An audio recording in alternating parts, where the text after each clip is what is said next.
Psalm 42 in mode 42 is a work in progress, and I thought that for those who want to know anything about the composition process for the Ragadana Project, as we're learning about these modes, you see that there are more rules than just what the notes are in the palette. If you want to go with the traditional Melikartan system, and there may be some variation in India itself with how these modes are used and expressed. And as we adapt this to a Western mindset, it's kind of like going from one country to another. Literally, the language, the idioms are all different. So the problem with that is that I can't just teach you a whole new language all at once. And so we have to just work on some fundamentals one step at a time. And that's going to be entirely okay. So I want to set some expectations here. So I'm going to talk about Psalm 42 a little bit in terms of the notes. And I think I'm going to incorporate one of the elements that you'll find in the Indian music, which is something like a downward gliss. It's very common to hear this. And we're just going to slip this into there because I think it'll enhance the meaning of the psalm a little bit in a sort of dramatic way. And we're going to do that. Okay, so back to Psalm 42 and the 42nd mode. You've got several elements going on at once. First off, it's something called a maskil. Nice hat. Thank you. A maskil, I'm not really sure what it is because we don't have an ancient record of the old Jewish music from the, I don't know exactly when Psalm 42 was composed, but if it was from the sons of Korah, then it probably goes way back. If the history is right, they may have had grandchildren, so there could have been a later tradition of this maskil. But it seems to be something that comes from the first temple period, and that makes this a very ancient psalm, and one that was used for teaching, which I'm supposing probably got revived during the Ezra's reforms and Nehemiah and that period when the priestly tradition really had a large influence. So if that's the case, then I can picture the great-great-grandchildren of Israel gathering around the priests in the Second Temple period as the temple's being constructed, trying to teach as the temple's being built and the walls of Jerusalem are being reconstructed. So we know that King Herod ultimately built the temple and added so much to it, but the work may have begun before that. But teaching about the things of the temple had already been a tradition.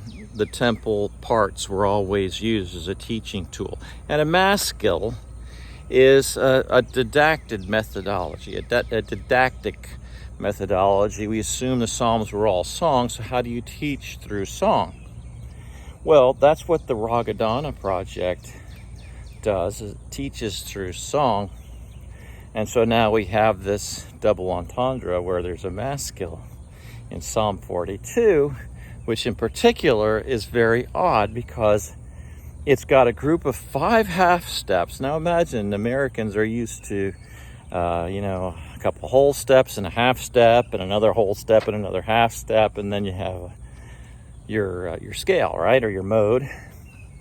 And this mode has a major third in it. Yeah, that's one step, a major third. So if the notes are C, C sharp, D, F sharp, goes from D to F sharp, and then G, if you're in the key of C here, doing this, And then it's going to jump up again, actually, from the G all the way up to B flat, A sharp, whatever you want to call it. And then it's going to go. There's going to be 5 half steps in a row, starting from. It's going to go D, Ni, Sa, Ro, Go. Excuse me. D, Ni, Sa, Ro, Go, all in a row. That's a lot of notes. They're all half steps. So you got a mode that's got 5 half steps in a row. Then it's got Mi to Pa, which is another half step. Total of 6 half steps in this scale, and the major third is one of the steps. Everything's all bunched up. Does that mean that it's going to be impossible to sing? Well, you tell me. Here's what I've got for the chorus that we're going to be teaching. I'm picturing that we're going to be able to start out with this chorus and then do a repeat after me sort of thing, and then go into the verses.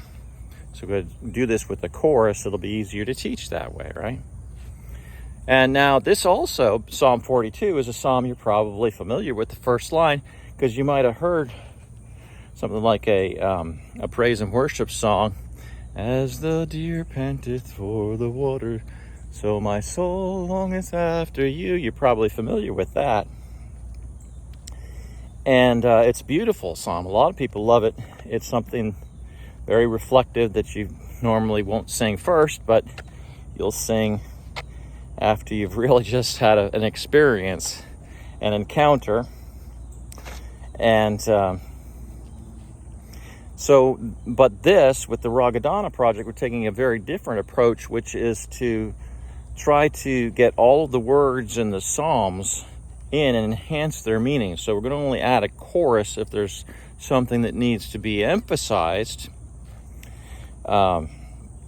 Maybe break up the verses a little bit. That you sort of have to do that sometimes. Not all the time, but sometimes. I've had some long psalms that we've done without any chorus, and it's a challenge to do that, to break it up musically. In the Indian tradition, they might have some choruses, some of their songs also, but the nuances that you find in the embellishments and such, they love to sing fast and difficult music. Those are for their professional musicians. No one's expected to sing that well or with that much accuracy to be able to do what you might find on the internet. And we're not talking necessarily performance here so much as we're talking about individual learning and individual worship. So you get alone with God and you have some worship time, sing these songs. That's what it's for. It's not for performance. But maybe in a church setting, I can see doing having a cantor or something leading worship. So that's somewhat, you maybe have a little bit of a higher standard for your singers there. All right, so here's how this version is going to come up, Psalm 42.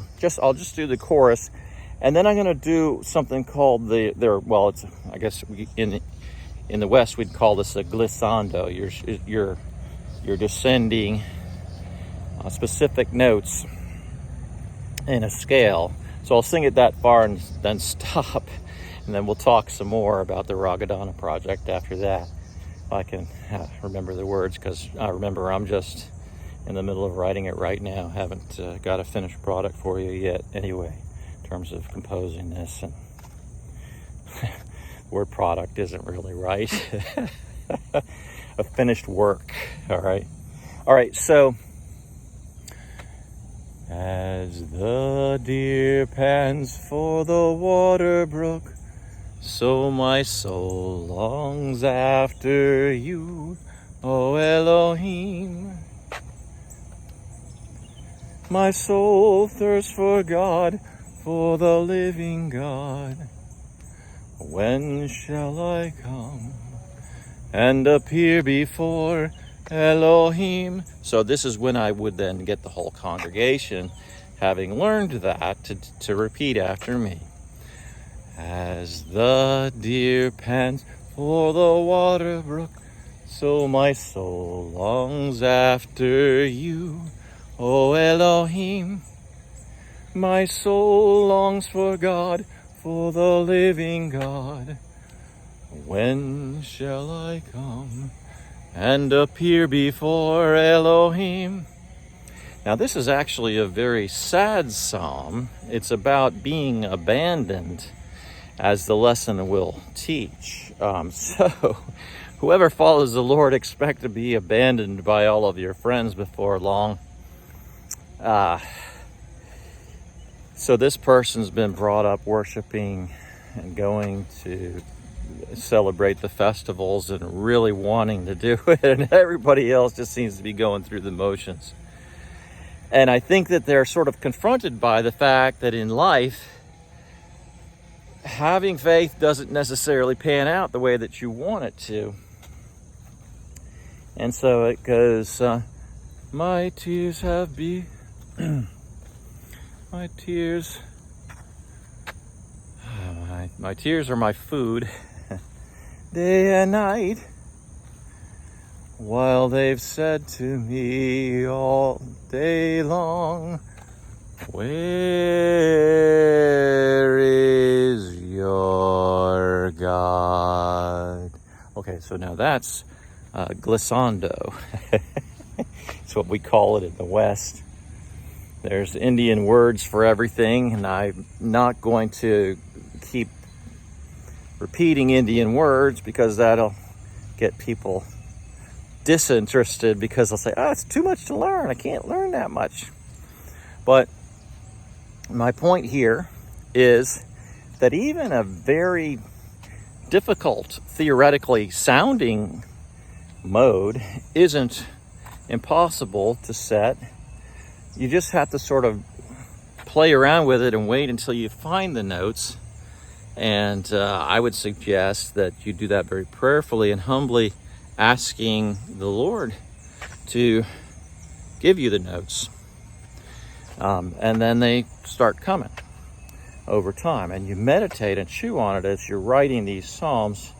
It'll bless you, okay? Because you're going to go through these lyrics that are already given to you in advance many, many times before you finally feel like, yep, that's the melody, that's the one. And then you contribute that to the Ragadana Project. You just say, okay, I think I have it. James, I think I have it. Then you record yourself singing it if you want, or maybe you need to play it on a keyboard instead, something like that, so that it can be shared. Send it to me, and I'll if you need to get it into manuscript writing, I'll spend the time putting it into manuscript writing. Now, this is a collaboration. It's a crowdsourced project, which means that other people may make suggestions for changes. There's nothing committal in, the finalization of your song until we go to actually publish the whole psalm book, which is the goal. Ultimately, we're going to have a psalm book out of all this. And out of that, we might be able to afterwards start talking about music videos, or there's other possibilities there for live performances and such. But that's something to talk about later. Let's just get the music written and find out what the Lord is saying and restore the Psalms in I think, a very practical way, where people will be able to share them, be blessed by them, not necessarily, having the gospel shoved down anyone's throat, because this is a culture where we're communicating in a very kind and civil way. We're learning here about what the Indians say about their music and their tradition, probably more than we are trying to share our tradition and to mutually appreciate each other there. That's the goal.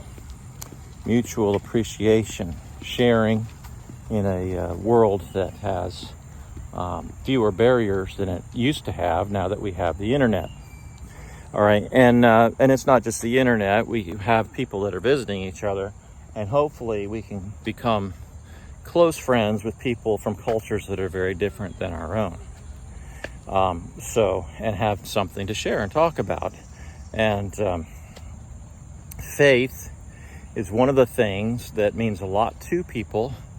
If you really want to become intimately acquainted with people, talking about the hardest subjects there are to talk about, religion, politics, and so on, are things that it's good to at least have some area in which, if you feel it's the right time and place to talk about. Okay, be delicate about it. Be careful not to get pushy, but mainly be a listener, I think.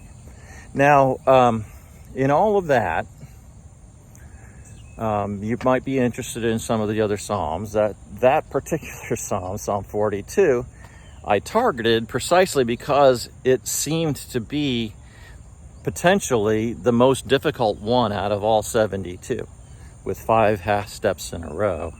Another half step up there somewhere in the middle of the scale. How do you find your tonal center when you have all these half steps and then a major third in your scale? It's very, very weird.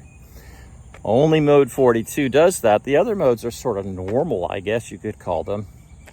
I set Psalm 23 to the lyrics of the Bay Psalm book, thanks to my brother and who had contributed that. So let me sort of go backwards in the order that I've composed these in.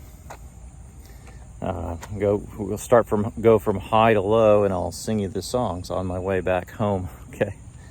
So the Bay Psalm book was written in 1640. It was the first Psalm book in the United States.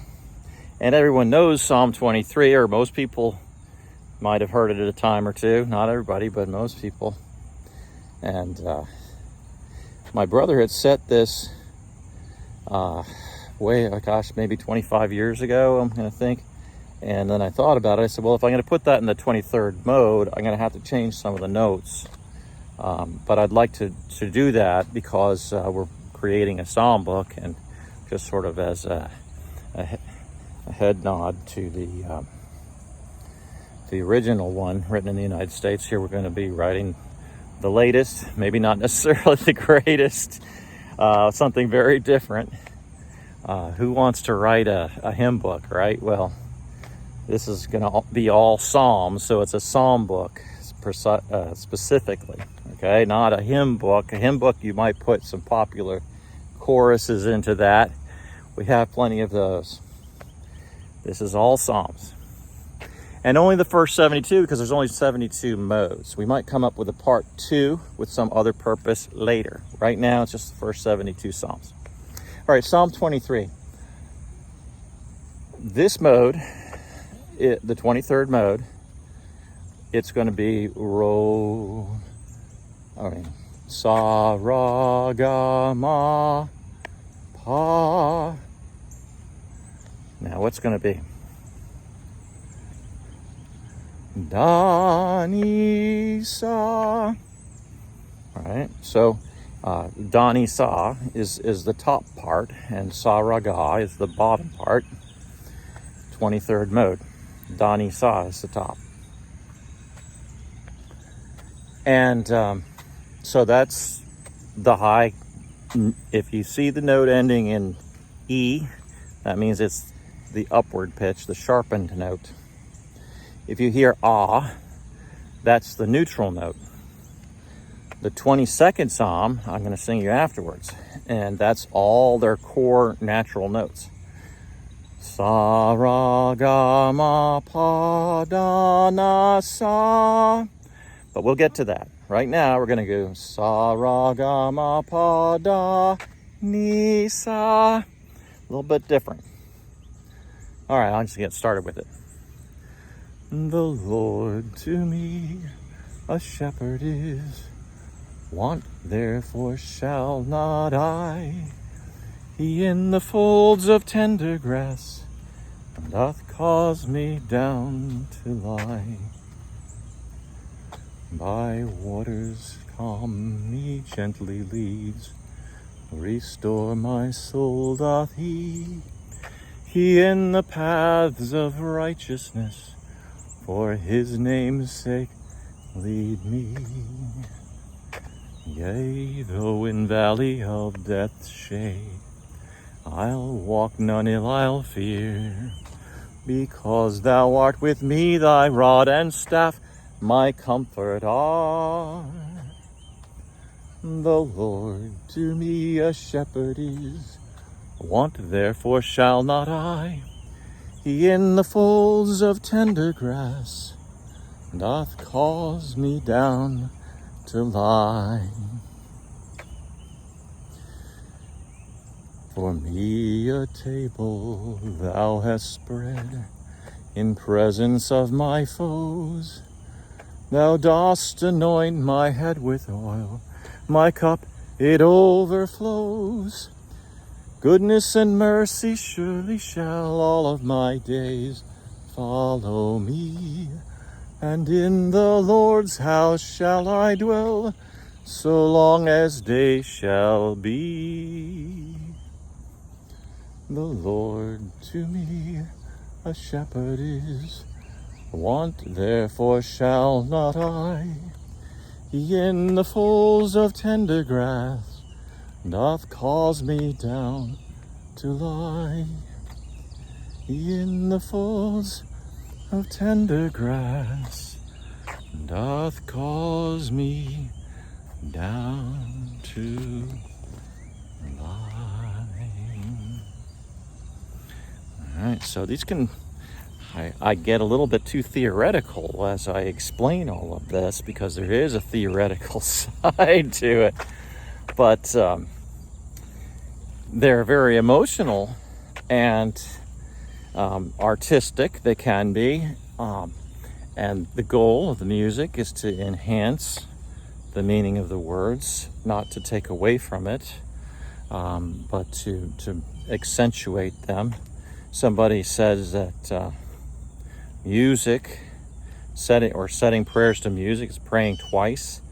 It amplifies the meaning and the feeling of the words, and so I think we absorb it a lot better through music. Probably the most difficult psalm that a person can even contemplate is the 22nd Psalm. As I said, the 22nd mode is the core mode. Ra, sa, ra, ga, ma, pa, da, na, sa. So we're going to go from sa, ra, pa, ma, pa, sa, ra, ga, ma, pa, da, ni, sa. But now we're going to go sa, ra, ma, pa, sa, ra, ga, ma, pa, da, ni, da, na, sa, da, na, sa. So you'll hear this because in the opening line that I did when I rendered this. So, my God, why have you forsaken me? Far from my deliverance are the words of my groaning. Oh my God, I cry out all day, but you do not answer. And through the night, but I find no rest. Yet you are holy. Oh, you who are enthroned upon the praises of Israel. In you our fathers trusted. They trusted in you, and you delivered them. To you they cried out and were delivered. In you they trusted and were not disappointed.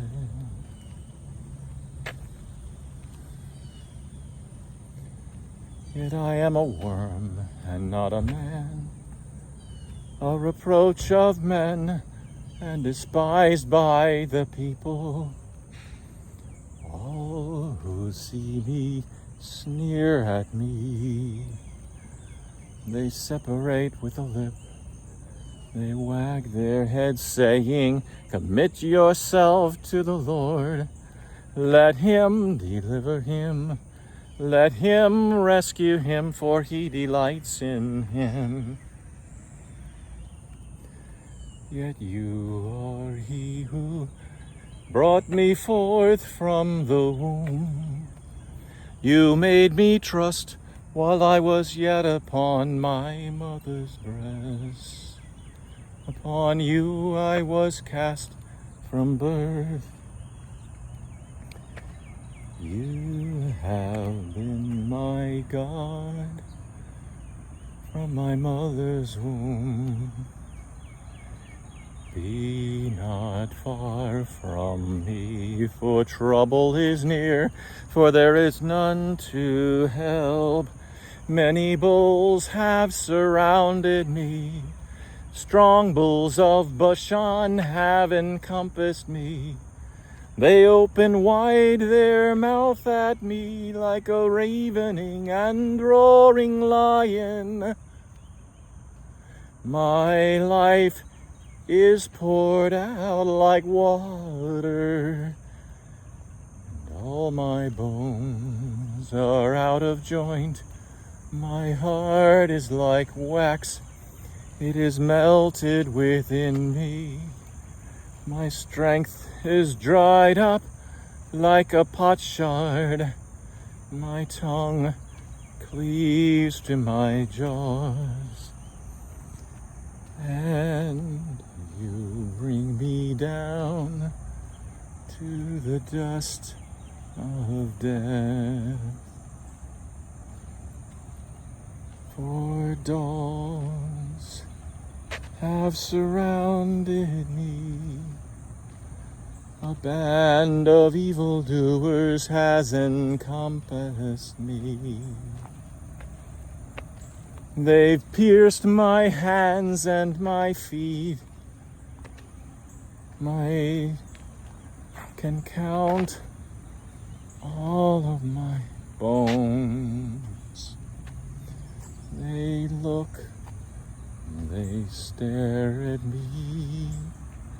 They divide my garments among them, and for my clothing they cast lots. But you, O God, be not far. O God, my help, hasten to my assistance. Deliver my soul from the sword, my only life from the power of the dog. Save me from the lion's mouth, from the horns of the wild oxen. You answer me. I will tell of your name to my brethren. In the midst of the assembly, I will praise you. You who fear the Lord, praise him. All you descendants of Jacob, glorify him and stand in awe of him. All you descendants of Israel, for he has not despised nor abhorred the affliction of the afflicted, nor has he hidden his face from him, but when he cried to him for help, he heard. From you comes my praise in the great assembly. I shall fulfill my vows before all who fear him. The afflicted will eat and be satisfied. All who seek him will praise the Lord. Let your heart live forever.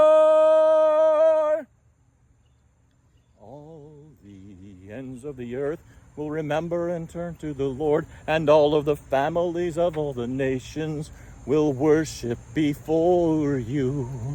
For the kingdom is the Lord's, and he rules over the nations. All those who prosper on the earth will feast in worship. All those who go down to the dust will bow before you. Posterity will serve you. It will be told of the Lord to the coming generation. They will come and will declare your righteousness to a people not yet born, that you have performed it. Powerful psalm, one that many might see as highly prophetic and accurate regarding Jesus of Nazareth. And some of the very accurate parts, in fact, were found in the fourth cave in Qumran, the Dead Sea Scrolls, so they most certainly do date just as I spoke to you in that psalm before Jesus was born. So prophecy is a real thing. It happens. And this is a psalm that seems to point to Jesus. So that's the 22nd Psalm, and there's a lot to be said about it, and I can definitely see some Bible studies and such that could flow from things like this, and for those in the West to engage in that. But how would that compare with the ragas of India in the 22nd mode? And that's something very interesting in and of itself. I won't get into that today here. I'm going to focus on the English and the Western side of things for the moment, because the whole point of the Ragadana Project is really to bring the West to the East so that the East can feel welcomed by the West and understand the West a little bit better. That's the goal here. And vice versa, obviously. As I said, it's all about listening. So now, the middle modes, I'll call these the normal ones, the ones that go sa, ra, ga, ma, pa, da, na. That's the core middle one. There's a sort of second core middle one where you sharpen the mi on all the modes from the number 37 to 72. And then, that would be sa, ra, ga, mi, pa, da, na, sa. So that'd be, the core isn't going to be mode 37, because you always start out with the rows and the goes as you go. So this is how you work. You have 12 sets of 6. 12 sets of 6. And so my wife's trying to call me, and I'm not going to answer the phone, so there may be some interruptions in the recording. And they correspond to the hours of the clock. So if you're going to do Psalm 22, then you're going to be doing it around midnight. And if you're going to do Psalm 42, which I did earlier, then you're going to be doing that between 6 and 7 in the morning, which actually I did today. If you do it the Indian way, everything goes around a clock. There's certain modes that you do at certain times of the day. Isn't that interesting? All right. So now, the first 3 Psalms I've also done, and I'm going to sing to you on my way home. My wife calls because she's reminding me to come home. Don't lose track of the time, James. All right, and I don't want to make this long either. The first 3 Psalms are actually all fairly short, so we're going to go through them. And these are all in the first of the 12. They're called chakra. You've probably heard the word chakra before. It refers to a center. It's not just the 7 parts of the body that are spiritual centers. It's actually the 12 hours of the day are centers for each of the chakras. And so the first set of them is called Indu. And these are the ones that all start with, I'm going to call them Sa Ro Go in the Ragadana naming system. That's all flattened on the Sa, the Ra, and the Ga, all flattened. And then also the Ma is on the flat side. That's because of the first three modes.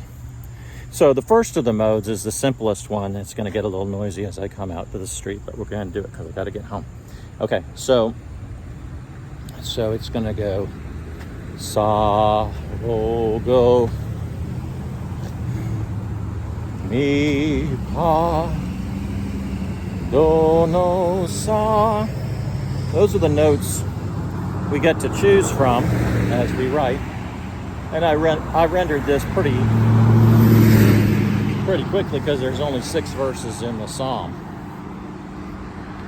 How blessed is the man who does not walk in the counsel of the wicked, nor stand in the path of sinners, nor sit in the seat of scoffers.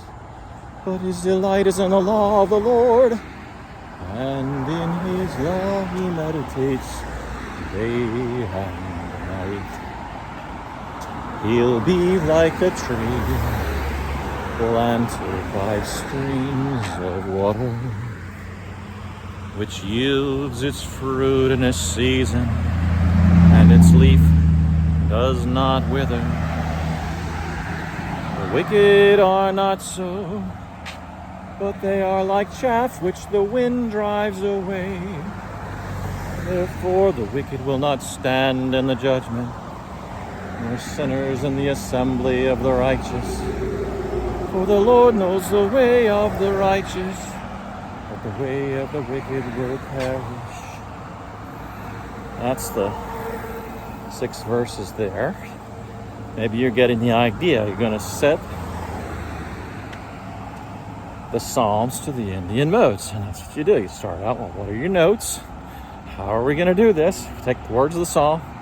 Don't change them at all, if you can get away with that. The Psalms aren't necessarily stuff you're going to sing like choruses in your church assembly.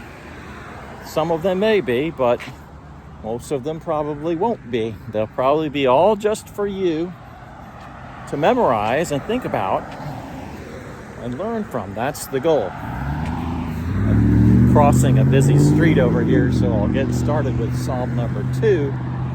As soon as I do that, I'll be headed through a residential neighborhood after this. Sorry about all the background noise. You get what you got.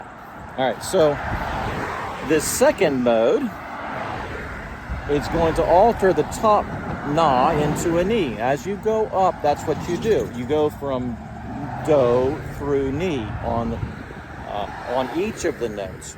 But the rule is they can't overlap. That means that the ga and the ri can't be on the same note, and the ga can't fall below the ra. The ni can't be either below or on the same note as the da either. So if the da is sharpened into a d, there's really actually only one place to put your na, and it's going to be ni, because there's only one space left for it. Same thing with if you have ri, you can only go with gi. You can't do a ri and a ga, and that's the irony of it.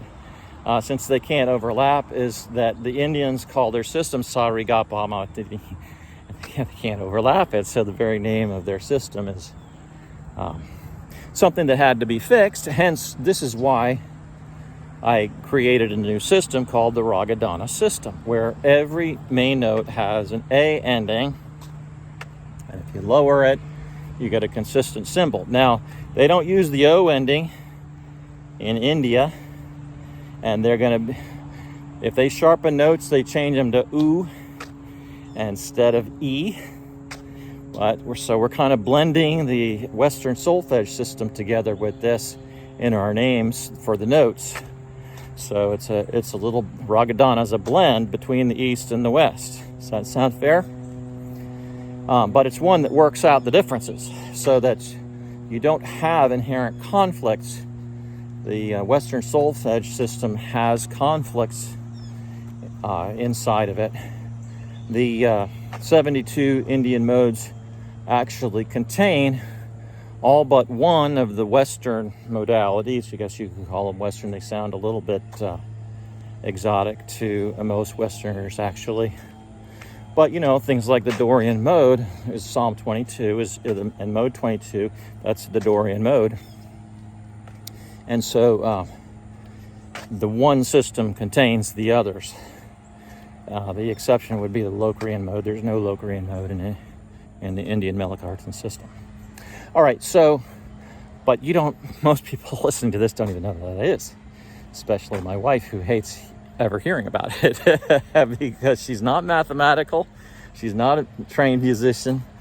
She appreciates music, mostly popular music, and my mind is in a very different place. All right, so now let's go to the second psalm.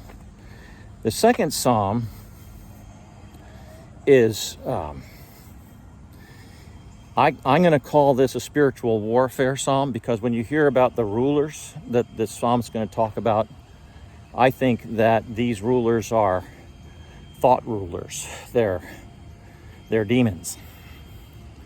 And that there's principalities, and that every nation, every king, every city in the world has assigned demons and angels, and they each have their personalities. And I think that you would find that that's essentially the way that the Hebrews used to look at it. So read up on some Michael Heisner for the unseen realm. Read that book, and you'll, I think, see what the ancient Hebrew mindset was with regard to angelology.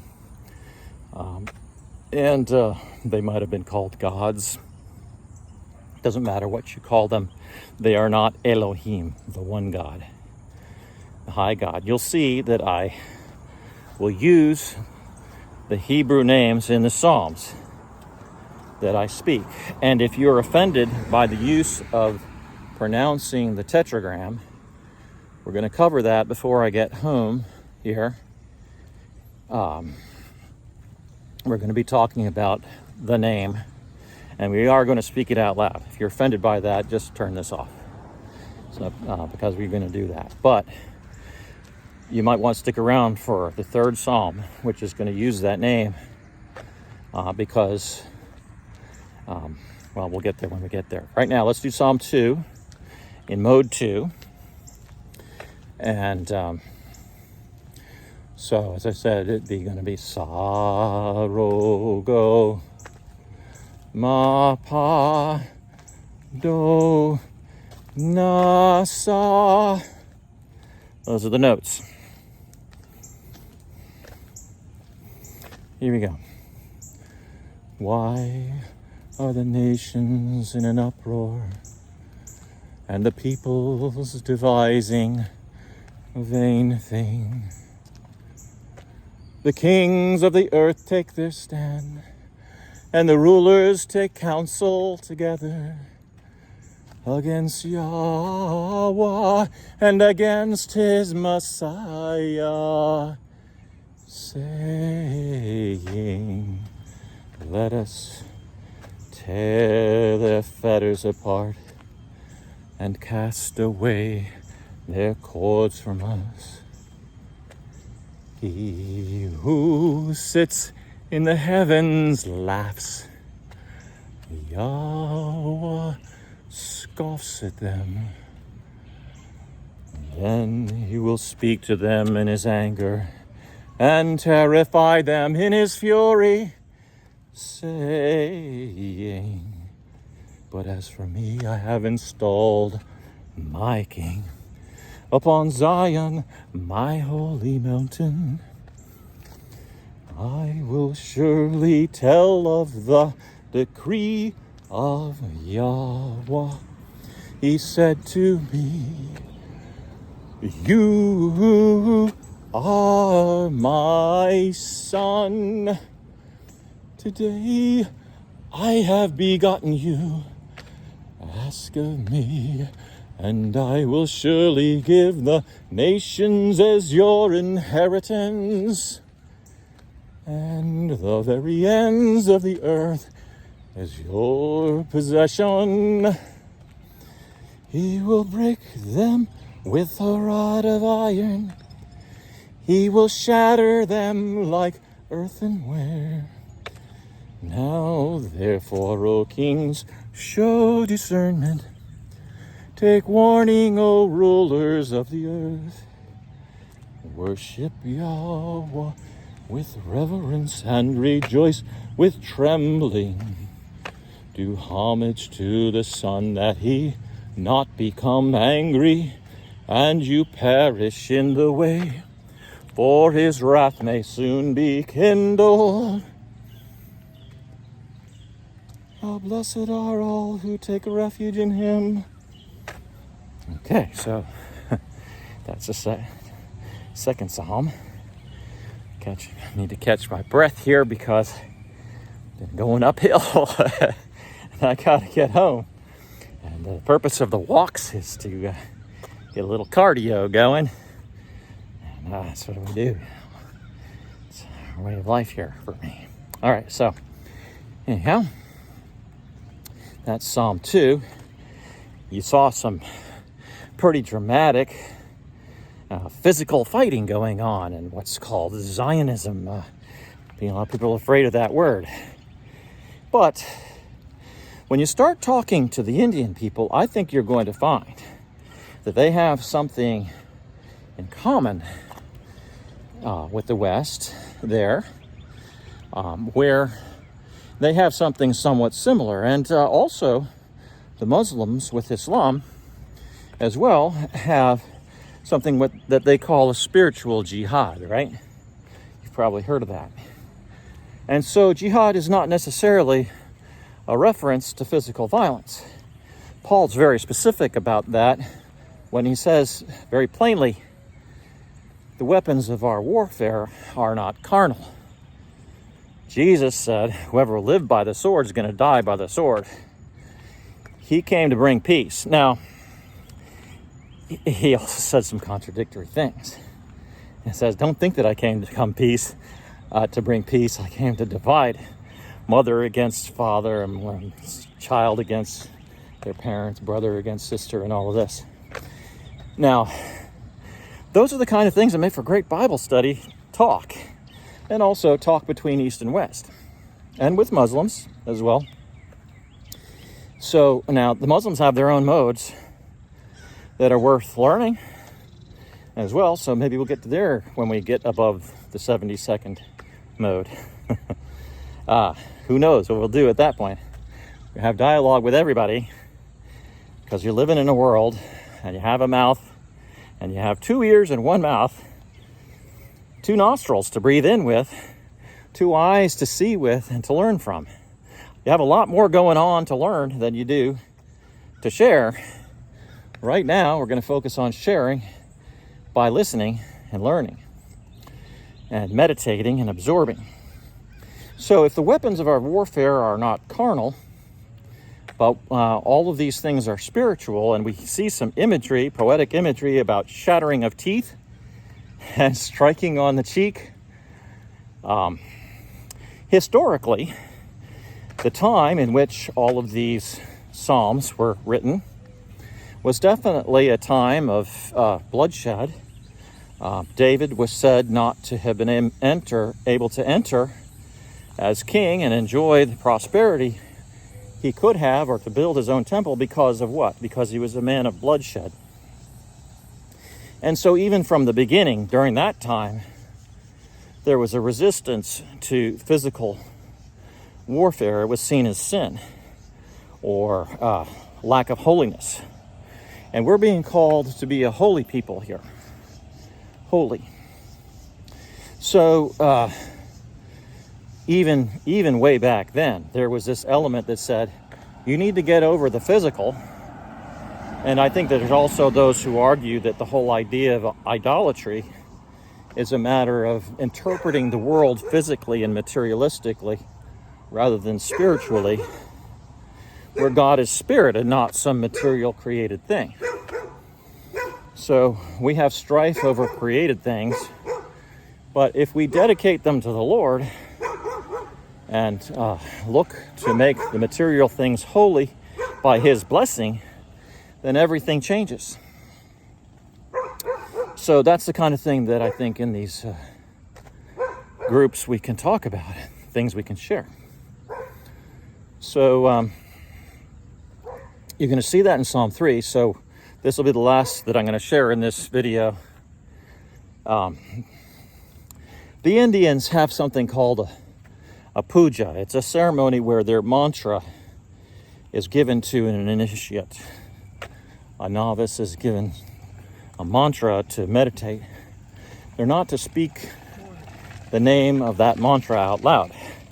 So just as the sacred name, the tetragram, Yod-He, Wad-He, is not to be spoken out loud, and if you're like an Orthodox Jew, because it's too sacred to speak out loud in their mind, in their way of thinking. And I think for the majority of people, it's okay, except for that it offends them. And it's important not to offend people, really. But at the same time, how far does that have to go? Is it so there's obviously the balance of personal liberty and concern over offense, and you want to find the right balance in all of that. But because you don't want to harm people. But so for the third mode, now we went from no to na, now we're gonna go from na to ni and bring up that top note. So it's gonna be sa, ra, ga, ma, pa, do, ni, sa. Do, ni, sa. It's got ma, and so we're gonna name the mode Rogo, do, ni, ma. All right?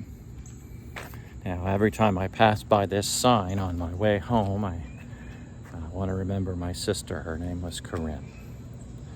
So I had a lot of time to think about my sister Corinne. She passed in 2016, and unfortunately, she had a stroke about 10 years before she died, maybe 11 years before she died, and she went from bad to worse. Her condition deteriorated very badly. The reason we moved to Tallahassee was so that we could live across from the nursing home from her, because her husband had abandoned her. After about 4 years, he just couldn't take it anymore, being the husband and the caregiver. And all of his expectations for marriage had been taken away from him, his good hopes, and the idea of in sickness and in health, for better or for worse, is not something people take too seriously when they come upon extremely serious challenges in life. And he actually came up to me and he asked me, is it okay if I leave? Because I leave your sister. Put me in a sort of awkward situation. But he asked me because my own wife had a stroke, and a year prior to my sister's stroke, and he knew that I had been a caregiver for her and had not been leaving my wife after her stroke. But if there's one thing I understand, that it's very, very difficult, and that when we make our vows, that fulfilling them is no easy thing. So when Lisa, my wife, first had her stroke, I was I questioned my ability to make it the rest of my life as a caregiver. But as it happens, when he abandoned my sister, then I felt like I needed to step up and take care of my sister, even to the extent that I was able. My other brothers also did their part in doing what they could to make her life a little less miserable. She spent 5 or 6 years on a tube, and after my mother died, it was just left to the 4 surviving brothers to talk about hospice and what to do with her care. You may remember Terry Schiavo and the difficulty that family had, but my sister was on a feeding tube for, I can't remember exactly how many of the 11 years after her stroke, but I'm going to say maybe 5 years on a feeding tube. 6 years, couldn't feed herself. And the quality of her life was deeply questioned, and we all had a lot of very deep questions to ask. And we were not in agreement as brothers about what to do with her care, whether to put her on the palliative care and just let her pass at first, okay? Because she wasn't being clear about what she wanted, and she had not signed any DNR and that kind of thing. All right, so anyway, so that sign brings back some incredible emotions for me every time I pass it, which is pretty much every single day. So anyway, my sister, she passed in 2016. That's behind us, but we're still here in Tallahassee. All right, so the third, Sarah, Sarogo, Mapadonisam. This one, we're going to do something that I would call something like a Christian puja. I would say Christian because the Jews don't want to pronounce the name and wouldn't have anything to do with interfacing with other religions as much. They just want to keep their religion to themselves. They're really not an expansionist people. They're wonderful people, and they have a beautiful culture. But the Christian culture is quite different in many ways, varied. We're all varied, so there's no hard and fast rules for anything, either in the West or in the East. Variety, there's so much of it. And there's so much that we could talk about with each other. But I want to get to this. You're going to hear in this psalm, the way that I've rendered it, the word Yahweh repeated numerous times. And the idea here is to repeat it softly enough to the point that it becomes your mantra.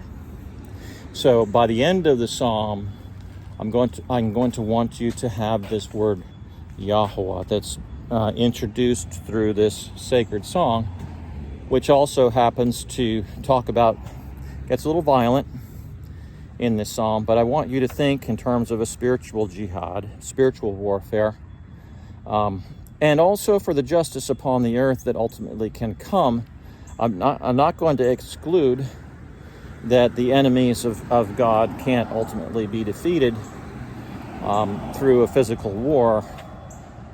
They say that God is a consuming fire, and I think that in the judgment that nothing stands, and so there might be a little bit of violence to that, and that could be an understatement. But right now in our walk, we're not responsible for ruling that. That's when God returns, the way that many people in the West see it. It's not for this day and age and for us. We just do this only and strictly the spiritual jihad or spiritual warfare. We cast out demons and strongholds in high places, but we don't overthrow governments except for the spiritual governments, so that our own governments can be healed. And so interpret this way, so that you, because I don't want you to run around thinking, oh, I'm a Zionist, and that I might ever get violent, because that's quite the opposite is true. And anyway, so that's how you would interpret the psalm, which I'm going to teach you. Here we go. Oh, Yahweh, how my adversaries have increased. Many are rising up against me. Many are saying of my soul, There is no deliverance for him in Elohim.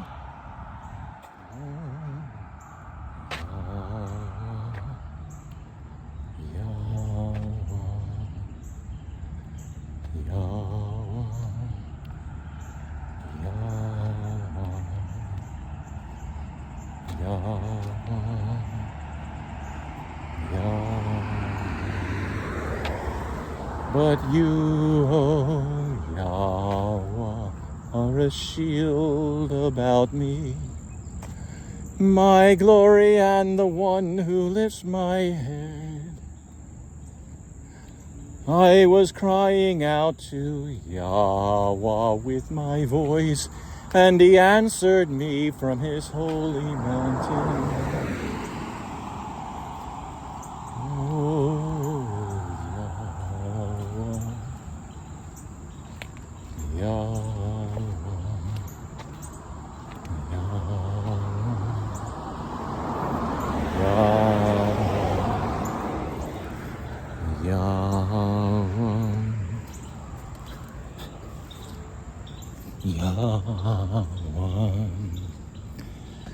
I lay down and slept. I awoke, for Yahweh sustains me. I will not be afraid of 10,000s of people who set themselves against me round about. Arise, O Yahweh, save me, O Eloheu.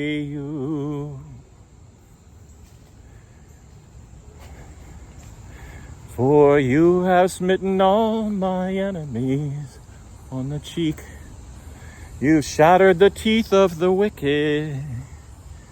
Salvation belongs to Yahweh. His blessing upon your people. Yahweh, Yahweh, Yahweh, Yahweh. Your blessing upon your people.